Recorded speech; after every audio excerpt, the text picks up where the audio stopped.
नमस्कार, मी अभिजित नानासाहेब देशमुख. आपल्या सर्वांचं अभिजित बोलतो या माझ्या यूट्यूब चॅनलवरती स्वागत. तर आजचा विषय आहे शिवजयंती कशी साजरी करावी.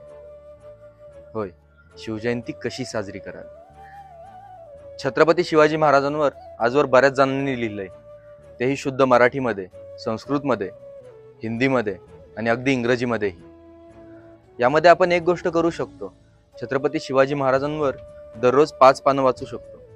ते 5 पानं आपल्याला शिवकाळात घेऊन जातील. शिवकाळात तर जाऊच आपण, पण आपल्या आयुष्यात आपण शिवविचार देखील आणू आणि त्या 5 पानांमुळे आपल्या आयुष्यात नक्कीच परिवर्तन होईल. जर आपल्याला वाचायला नसेल जमत तर आपण शिवचरित्र ऐकू शकतो. छत्रपती शिवाजी महाराजांचे विचार आपण ऐकू शकतो. लवकरच छत्रपती शिवाजी महाराजांची जयंती येते.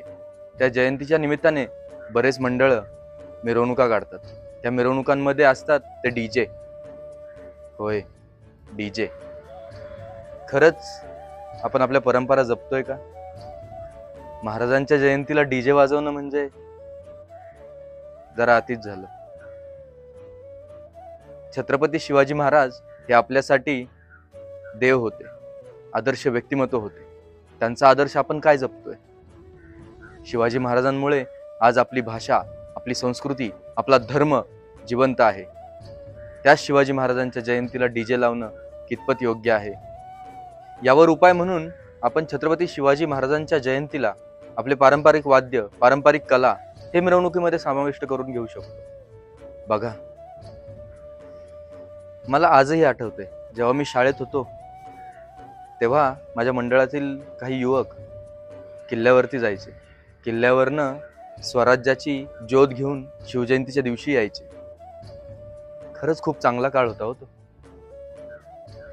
परंपरा जपायची. आता करतायत काही मंडळ तसंच, त्यांचा अभिमान असलाच पाहिजे. पण आजकाल काही लोकांना बुलेटवरून फिरणं, गाड्यांचा कर्णकर्कश आवाज काढणं, हॉर्न वाजवणं यामध्ये स्वारस्य वाटतं. खरंच आपल्या महाराजांचे आपण मावळे आहोत? विचार करणं गरजेचं आहे. परंपरा जपायच्या की गाड्यांवरील आवाज पाहिजेत? तुम्हीच ठरवा. त्या हिंदवी स्वराज्यासाठी कितीतरी मावळ्यांनी आपलं रक्त सांडलंय. आपणही त्या स्वराज्यातील मावळे आहोत. आपल्याला रक्त सांडायची गरज नाहीये. पण आपण एक गोष्ट करू शकतो, स्वराज्यातील लोकांच्या वाईट वेळेत कामाला येईल असं आपण आपलं रक्तदान करू शकतो. होय, स्वराज्यासाठी आपण आपलं रक्त तर दान नक्कीच करू शकतो. मीही करतोय. गेली 8 वर्ष झाले दरवर्षी शिवजयंतीला मी रक्तदान करतो. तुम्हीही करू शकता. ही एक चळवळ बनवू शकतो आपण. छत्रपती शिवाजी महाराजांचे गड किल्ले हेच त्यांचे खरं स्मारक आहे. त्याचं पावित्र्य आपण जपणं गरजेचं आहे. नाहीतर आजकाल आपण ऐकतोच, गड किल्ल्यावरती कोणी जाऊन दारू पितंय, कोणी जाऊन चिकन मटनच्या पार्ट्या करतंय. नाही हो, पावित्र्य जपणं गरजेचं आहे. यासाठी बऱ्याच सेवाभावी संस्था काम करतायत. त्यांच्या कार्याला खरंच सलाम. आपणही त्याच्यामध्ये आपला खरुताईचा वाटा देऊ शकतो. विचार करा, गड किल्ले जपणं हे आपलं कर्तव्य आहे. छत्रपती शिवाजी महाराजांचा एक मावळा म्हणून मी हे सर्व तुम्हाला सांगतोय.